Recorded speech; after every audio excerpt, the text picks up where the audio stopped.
बचाओ बचाओ अरुणाचल को बचाओ, बचाओ बचाओ अरुणाचल को बचाओ, अरुणाचल को बचाओ, अरुणाचल को बचाओ, अरुणाचल को हटाओ।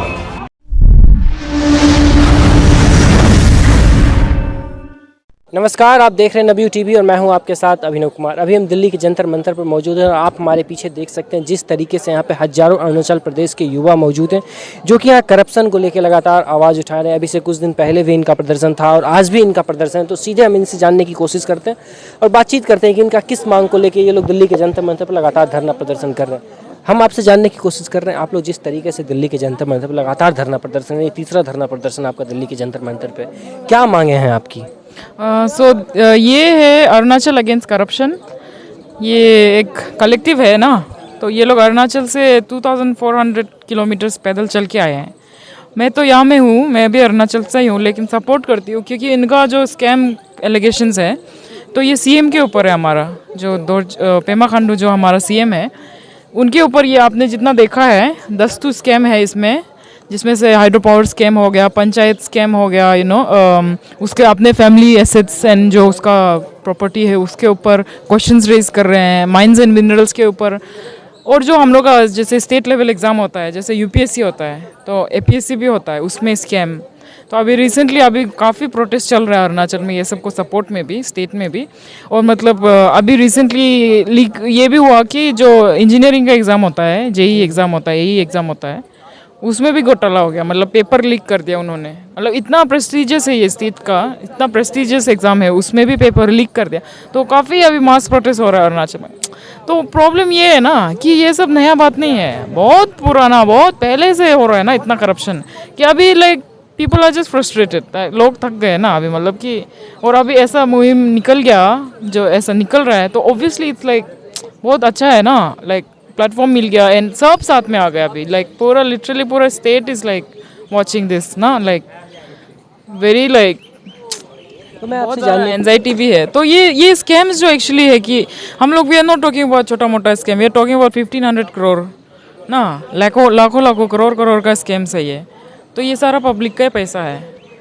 जब स्कैम की बात हो रही थी हम आपसे जानने की कोशिश करते हैं, केंद्र सरकार हमेशा कहती है बेटी बचाओ बेटी पढ़ाओ, वहीं अरुणाचल प्रदेश की जो सरकार है ये महिला सुरक्षा को लेकर क्या काम हो रहा है अरुणाचल प्रदेश में? नहीं, ये तो एक्चुअली ये सोसाइटी से शुरू होता है। जैसे कि अभी मैं बहुत आउटस्पोकन वुमेन हूँ ना, मैंने मिरांडा हाउस से पढ़ाई किया है दिल्ली यूनिवर्सिटी। तो हम लोग का बहुत फेमिनिस्ट भी था, मतलब जो हम लोग का एनवायरनमेंट था ना स्टडी का।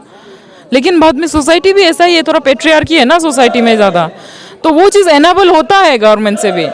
जैसे कि मतलब अभी ये जो लीड कर रही है इस कैंपेन को, उसके ऊपर भी इतना सारा एलिगेशंस आ रहे हैं because she is a female ना, मतलब कि वो बहुत फालतू है, ये करती है, मतलब उसमें रेस्पेक्ट भी नहीं है औरतों का। लेकिन एज ए कम्युनिटी तो जो बेटी बचाओ बेटी पढ़ाओ वाला चीज़ है वो तो कर रहा है, ऐसा तो नहीं है कि मतलब नहीं हो रहा है। मतलब एजुकेशन तो चल ही रही है, लोग बच्चे लड़की और लड़का स्कूल जाता ही है, लेकिन प्रायोरिटी ऑब्वियसली लड़कों को ही मिलता है ज़्यादा, तो महिलाओं को प्रायोरिटी नहीं मिलती है। लेकिन अभी यहाँ पे बहुत कम पॉलिटिकल रिप्रेजेंटेशन है। आप देखो मतलब काफ़ी actually very strong women leaders also है पॉलिटिक्स में भी, उनको पार्टी टिकट नहीं मिलती है ना, वहाँ से शुरू होता है। मतलब कुछ जैसे कि ग्राम सभा बैठाओ, पंचायत बैठाओ, उसमें लड़कियों का रिजर्वेशन होता है अलग से, जैसे कि मतलब उसके लिए अलग से विमेन विंग चाहिए ना, साथ में कर सकते हैं ना। उसमें सेफ्टी प्रोटोकॉल होना है, सेक्सुअल ये मिसकॉन्डक्ट प्रोटोकॉल ज़रूरी है बहुत। या तो हम आपसे जाने को, जब जिस तरीके से यहाँ पे इतने लोग हैं आपके अरुणाचल प्रदेश के, मेरी उनसे बातचीत हुई तो उनका कहना हुआ शिक्षा की अगर बात की जाए अरुणाचल प्रदेश में तो प्राइमरी स्कूल हैं उनका बहुत ही हालत ख़राब है, कई जगह पे तो स्कूल भी नहीं है। क्या ये इनका कहना ये ट्रू है? यहाँ अभी जैसे कि देखो यहाँ का जो आप गवर्नमेंट केजरीवाल ने किया ना, गवर्नमेंट स्कूल को पूरा हाईटेक कर दिया। देखा जाए तो एक्चुअली सरकार कर सकती है ऐसा नहीं है कि सरकार वाले नहीं कर सकते, उनके पास इतना पैसा है कि वो कर सकते। India is the largest democracy in the world, काफ़ी पैसा है, लाइक बहुत पैसा सर्कुलेट हो रहा है और काफ़ी लोगों। तो यहाँ दिल्ली में जैसे किया है ना, एक गवर्नमेंट स्कूल को पूरा हाईटेक कर दिया, उसके वर्सेस में अरुणाचल में देखो जो हमारे गवर्नमेंट स्कूल्स है वो बैम्बू से बनते हैं, आप समझ रहे, लकड़ी का स्कूल है, जबकि उसमें करोड़ों का फंड आ रहा है, लेकिन वो एग्जीक्यूशन हो रहा है 1000 में। लकड़ी लाने में क्या है, वो तो फ्री का ला देंगे जंगल से, तो इस लेवल तक है। और ये सड़क वगैरह, यहाँ पे जो सड़क की बात होती है वहाँ पे सड़क वगैरह भी नहीं, अच्छे रास्ते भी नहीं। एक्चुअली सड़क जो बन रही है, हाँ बन रही है, लेकिन एक्चुअली पहले से बनना चाहिए था। लेकिन अभी क्यों बन रहे हैं?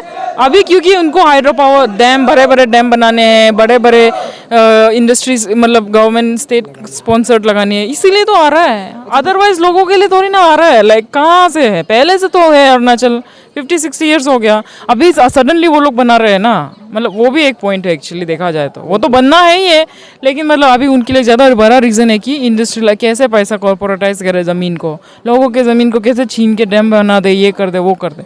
सिस्मिक जोन 5 है हमारा अरुणाचल, जिसमें मैं जहाँ से हूँ हम लोग एंटी डैम है।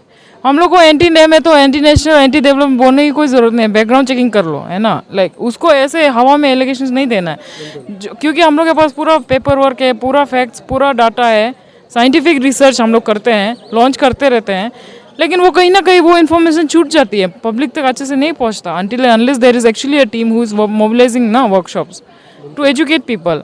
लेकिन वो सरकार का काम है एक्चुअली। MOU साइन करने से पहले विदाउट कंसर्न हमसे कोई पूछताछ नहीं करता, साइन कर देते हैं कंपनियों के साथ, कंपनी वाले आ जाते हैं क्लेम करने, एंड पीपल कहाँ जाएंगे ना। तो ये बहुत हो रहा है अरुणाचल में। मेरा आखिरी सवाल, केंद्र सरकार के द्वारा जिस तरीके से फंड दिया जाता है, वो फंड वहाँ पे अरुणाचल में इम्प्लीमेंट हो पाता है या नहीं हो पाता? एक्चुअली उसी का ऊपर ही है ये, जितना भी आप देख रहे हैं ना, ये तो सारा तो सेंटर से ही आता है, लेकिन मतलब उसमें हम लोग थोड़ा नुआंस से में बात कर रहे हैं कि ये फंड आता है, क्यों आता है, वो भी जानना है, हमको भी जानना है। ऐसा नहीं है कि सेंटर से आ गया, प्रोजेक्ट आ गया, वो सही है। जैसे हाइड्रो पावर देखो, सेंटर तो दे रही है ना, लेकिन हमको नहीं चाहिए, जबरदस्ती दे रहे, तो सेंटर को भी आना है बीच में, एक बात करनी है हमसे। ऐसा नहीं होता है कि आके थोप दो बस, ये लोग माइनॉरिटी है, छोटे हैं लोग हैं, बहुत कोने में है, कोई नहीं सुनेगा इसको, इसके ऊपर आके थोप दो, गायब हो जाओ, है ना। फिर हम अब स्टेट में एक दूसरे के साथ लड़ रहे होते हैं, तो वो तो गलत है ना। तो लेकिन देखा जाए तो ये सारा फंड जो है आता है स्टेट में और आके अंदर गायब हो जाता है, मतलब कहाँ जाते हैं सारे लोग, ज़्यादातर कौन है मेन प्लेयर्स? पॉलिटिशियंस है, कॉन्ट्रैक्टर्स है, वही है। तो आपने देखा इनका साफ तौर पे यही कहना है कि जितना भी फंड आता है अरुणाचल प्रदेश का हालत बहुत से बदतर है, लेकिन इनकी 10 मांगे हैं जिसमें तमाम 500 करोड़ का घोटाला हुआ है अरुणाचल प्रदेश के खिलाफ। हमेशा अरुणाचल प्रदेश के मुख्यमंत्री के खिलाफ CBI जांच की भी मांग हो रही है, तो देखना यह है कि आगे इस प्रदर्शन से क्या कुछ होता है। तो फिलहाल के लिए इतना ही, बाकी की तमाम खबरों के लिए देखते रहे नवयुग TV। धन्यवाद।